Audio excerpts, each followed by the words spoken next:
Solo, a Star Wars story director Ron Howard may have had quite the job ahead of him when he took over directing the film from ex-directors Chris Miller and Phil Lord, but it sounds like he enjoyed taking on the challenge.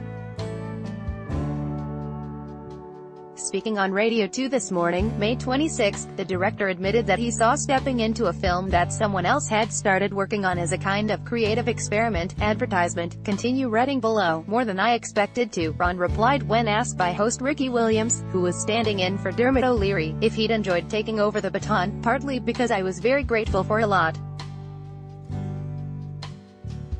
of the ideas that had been established, so there was something that I wasn't a party to or witness, which is this classic case of creative differences. He continued to explain that Lord, Miller, the studio and the producers had all definitely reached that point when they decided to make a change to the directing team, but that doesn't mean that there wasn't a lot of good ideas, he added.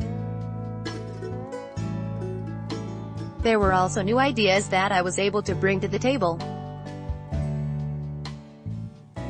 In some instances we'd change stuff a lot, and other instances we'd use elements of what was in place, and something we'd use a scene entirely, and they're brilliant guys. For me, it was a kind of creative experiment to build on some cool creative thoughts and some fun ideas that had been launched ahead of me, and under pressure, because I did come in and there was a release date that the studio had in mind.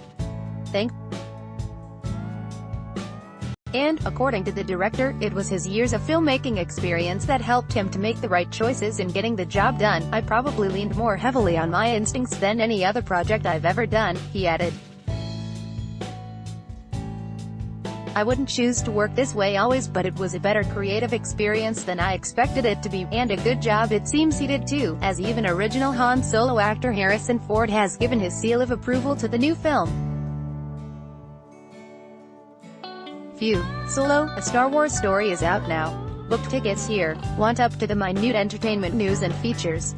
Just hit like on our digital